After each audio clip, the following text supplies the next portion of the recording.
बिस्मिल्लाहिर्रहमानिर्रहीम। अस्सलाम वालेकुम व्यूअर्स, हम करें unit number 1 matrices and determinants grade 9 का। और आज का टॉपिक है मल्टीप्लिकेशन ऑफ मैट्रिसेस। बहुत ही इजी टॉपिक है ये। अगर आप एक कंडीशन को समझ जाते हैं तो मल्टीप्लिकेशन आप लोगों के लिए बिल्कुल भी मुश्किल नहीं होगी। और वो कंडीशन क्या है वो मैं आगे चल के वीडियो में डिस्कस करूंगी। इस टॉपिक से पहले की जो भी टॉपिक्स हैं और एक्सरसाइजेज हैं वो मैंने वीडियोस में डिस्कस की हैं। अगर आप लोगों ने वो वीडियोस नहीं देखी तो आप चैनल विजिट कर सकते हैं या इस वीडियो के डिस्क्रिप्शन में भी आपको मिल जाएंगी। सारी एक्सरसाइजेस का सोल्यूशन आपको मिल जाएगा और सारे टॉपिक्स की एक्सप्लेनेशन भी आपको मिल जाएगी। और आज का टॉपिक बहुत ही ज़्यादा इजी है, मल्टीप्लिकेशन ऑफ मैट्रिसेस। शुरू करते हैं इस टॉपिक को और देखते हैं कि वो वाली ख़ास कंडीशन कौन सी है जिसकी वजह से दो मैट्रिसेस मल्टीप्लिकेशन के लिए कन्फर्मेबल होती हैं। फॉर एग्ज़ाम्पल अगर मैं ले लेती हूँ कोई एक मैट्रिक्स ए जिसकी एंट्रीज है मेरे पास 1 2 3 0, ठीक है। मेरे पास ये एक मैट्रिक्स है। और एक मैं मैट्रिक्स ले लेती हूँ बी जिसकी एंट्रीज हैं 4 और 1, ठीक है। अब उसके बाद जब हमने दो मैट्रिसेस ले ली मल्टीप्लिकेशन के लिए तो हमने इनका ऑर्डर चेक करना है। 2/2 इसका ऑर्डर है और इसका ऑर्डर है 2/1। जो कंडीशन है दो मैट्रिसेस के लिए कि वो मल्टीप्लिकेशन के लिए कब कंफर्मेबल होंगी वो ये है कि अगर फर्स्ट मैट्रिक्स के कॉलम्स और नेक्स्ट मैट्रिक्स की रोज इक्वल आ जाती हैं then they are said to be conformable for multiplication. पहली मैट्रिक्स के कॉलम और अगली मैट्रिक्स की रोज अगर इक्वल होती हैं, ठीक है, ये वैल्यूज सेम होती हैं, तो तब दो मैट्रिसेस मल्टीप्लाई हो सकती हैं। और जो रिजल्टेंट का आंसर आएगा मल्टीप्लिकेशन के बाद उसका ऑर्डर आएगा 2/1, ठीक है। दो रोज होंगी और एक ही कॉलम होगा। तो इसको हम मल्टीप्लाई करके देख लेते हैं कि हमारे पास ए बी का सोल्यूशन क्या आएगा। इस तरह से मैंने मल्टीप्लिकेशन के लिए लिखा है। अब यहाँ पे मैं इस मैट्रिक्स की एंट्रीज को लिखूंगी और साथ ही मल्टीप्लिकेशन के लिए मैं लिख दूंगी 4 और 1। अब जो नेक्स्ट स्टेप मैं करने लगी हूँ उसे बहुत ही ज़्यादा गौर से समझ लें क्योंकि ये आगे चल के मल्टीप्लिकेशन करने में आपके लिए बहुत ही फ़ायदेमंद हो सकता है, यूज़फुल हो सकता है। ये देखिए फर्स्ट रो है ये मेरे पास और ये फर्स्ट कॉलम है। मल्टीप्लिकेशन भी मैंने बिल्कुल इसी तरह से करनी है। फर्स्ट रो और फर्स्ट कॉलम किस तरह से, फर्स्ट एंट्री को मैं मल्टीप्लाई करूँगी इस फर्स्ट एंट्री के साथ, सेकेंड एंट्री को इस सेकेंड एंट्री के साथ और दरम्यान में एडिशन का साइन होगा, ठीक है। किस तरह से देख लीजिए, ये मेरे पास आ जाएगा 1 × 4 प्लस 2 × 1, ठीक है। फर्स्ट रो फर्स्ट कॉलम और यहाँ पे अब ये हमारे पास वैल्यूज यहाँ तक ख़त्म हो गई, ठीक है। अब हमारे पास है नेक्स्ट रो और फर्स्ट कॉलम। अब भी मल्टीप्लिकेशन बिल्कुल इसी तरह से होगी। इस एंट्री को मैंने 4 से मल्टीप्लाई करना है, ये मेरे पास आ जाएगा 3 × 4 प्लस 0 को मैंने 1 से मल्टीप्लाई करना है, ये मेरे पास आ जाएगा 0 × 1, ठीक है। अब ये देख लीजिए ये आ जाएगा 4 × 1 4 प्लस 2 और ये मेरे पास आ जाएगा 4 3 12 प्लस 0, ठीक है। यहाँ पे अब मेरे पास सोल्यूशन आ जाएगा 4 + 2 6 12 प्लस 0 12। ये मेरे पास ए और बी की मल्टीप्लिकेशन आ गई। अब इसका ऑर्डर देख लीजिए, ये मेरे पास है 2/1 ऑर्डर, ठीक है। अब इस एग्जाम्पल को एक दफ़ा फिर से आप लोग देख लें ताकि आपको थोड़ा सा और ये क्लियर हो जाए। दो मैट्रिसेस मल्टीप्लिकेशन के लिए तब हम कंसिडर करते हैं या हम कहते हैं कि they are eligible for multiplication if number of columns of first row is equals to the number of rows of second matrix, ठीक है। Sorry, number of columns of first matrix is equals to the number of rows of the second matrix. अगर ये दोनों values equal हैं तो तब वो multiply हो सकती हैं।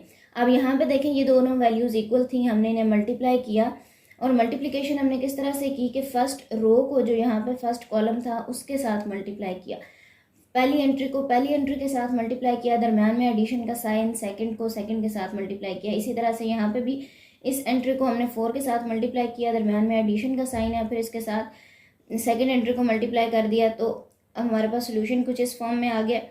अब ये देखिए इसका ऑर्डर है 2 × 1, यहाँ पे हमारे पास 2 और 1 ये बच गया था। तो हमारे पास जो रिजल्टेंट आता है, जो आंसर आता है, उसका ऑर्डर यही होना चाहिए जो हमारे पास रिमेनिंग इसकी रोज और इसके कॉलम्स होते हैं, ठीक है। एक और एग्जांपल के साथ मैं आपको इस चीज़ को समझाती हूँ ताकि ये चीज़ आपको और भी क्लियर हो जाए।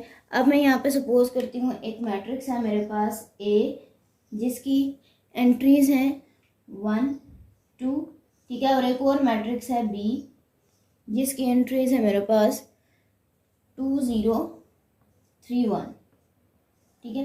अच्छा, सबसे पहले हम लोग क्या करते हैं मल्टीप्लिकेशन के लिए दोनों मैट्रिसेस का ऑर्डर चेक करते हैं। तो इसका ऑर्डर है 1/2 और इसका ऑर्डर है 2/2। अब आप देख लीजिए, उसके बाद हमने ये देखना होता है कि पहली मैट्रिक्स के कॉलम्स और दूसरे मैट्रिक्स की रोज़ क्या इक्वल आ रही हैं। ये कॉलम्स हैं और ये रोज़ हैं, तो ये हमारे पास दोनों की इक्वल है। इसका मतलब है कि ये दोनों मैट्रिसेस मल्टीप्लाई हो सकती हैं। तो अब हमने लिखना है ए बी। हम पहले लिखेंगे यहाँ पे मैट्रिक्स ए, अब हम लिखेंगे यहाँ पे मैट्रिक्स बी। ठीक है। अच्छा, अब आपको अगर ये बात नहीं समझ आ रही कि अब जो ए बी मल्टीप्लिकेशन के बाद हम इन एंट्रीज को किस तरह से लिखेंगे, तो आप ये देख लें कि हमारे पास 1/2 हमारे पास जो मैट्रिक्स आएगी सोल्यूशन में उसका ऑर्डर होगा 1/2। तो हमारे पास रो एक ही बनेगी और 2 कॉलम बनेंगे। ठीक है, तो आप इसको बिल्कुल इसी तरह से समझ लें। 1/2 का मतलब है कि रो एक होगी, 2 कॉलम होंगे। तो हम क्या करेंगे, इस रो को इस कॉलम के साथ मल्टीप्लाई करेंगे। किस तरह से, 1 को हमने मल्टीप्लाई किया 2 के साथ, दरमियान में साइन हुआ प्लस का, फिर 2 को मल्टीप्लाई कर दिया 3 के साथ। ठीक है, फर्स्ट रो फर्स्ट कॉलम हमने मल्टीप्लाई कर दिया। अब हमने क्या करना है, इसी रो को मल्टीप्लाई करना है सेकंड कॉलम के साथ। तो हम यहाँ पे लिख देंगे 1 multiply by 0 plus 2 multiply by 1। ठीक है, अब ये देखें इसका ऑर्डर 1/2 बन गया ना। अब ये हमारे पास आ जाएगा 2 1 ज़ार 2 प्लस 3 2 ज़ार 6, 1 0 ज़ार 0 प्लस 2 1 ज़ार 2। ये हमारे पास सोल्यूशन आ गया ए बी का। अगर मैं इसको यहाँ पे इस तरह से लिखूं तो ये मेरे पास आता है 6 + 2 8, 2 + 0 2। तो आप देखें कि इसका ऑर्डर 1/2 ही आया है। ठीक है, ये हमारे पास बहुत ही सिंपल सा मेथड था। अगर फिर भी आपको कोई चीज़ नहीं समझ आ रही है तो पूछ लें। ठीक है, कमेंट्स में पूछ लें ताकि आपकी वो कंफ्यूजन भी क्लियर हो जाए। अच्छा, अब मैं 2 स्क्वायर मैट्रिसेस ले रही हूँ मल्टीप्लिकेशन के लिए। एक मैट्रिक्स है ए जिसका ऑर्डर है 2/2 1 3 2 -3। ठीक है, ये मैंने ले ली ए मैट्रिक्स। और एक मेरे पास मैट्रिक्स है बी, वो भी 2/2 ऑर्डर की है 1 0 3 और 2।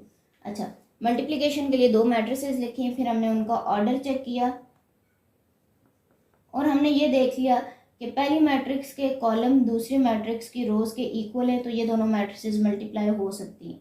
अब हम लिखेंगे ए बी। पहले यहाँ पे लिखेंगे ए मैट्रिक्स और फिर यहाँ पे लिखेंगे बी मैट्रिक्स। अच्छा, जो मैंने आपको ये कंडीशन बताई है कि फर्स्ट मैट्रिक्स के कॉलम्स नेक्स्ट मैट्रिक्स की रोज के इक्वल होते हैं, अगर ये कंडीशन सेटिस्फाई नहीं हो रही, मतलब ये दोनों वैल्यूज़ डिफरेंट हैं, तो तब मैट्रिसेस मल्टीप्लाई नहीं हो सकती। ठीक है, उसके बाद आपने मल्टीप्लिकेशन नहीं करनी। अच्छा जी, अब की मल्टीप्लिकेशन को देख लीजिए। थोड़ा सा ये क्वेश्चन लेंथी है, इसको ज़रा सा समझ लीजिए। फर्स्ट रो को हमने मल्टीप्लाई करना है फर्स्ट कॉलम के साथ, वो हमारे पास जो रिजल्टेंट आएगा, जो आंसर आएगा, उसकी पहली एंट्री बनेगी। ठीक है, तो हम लिखेंगे 1 × -1 प्लस 3 × 3। ठीक हो गया।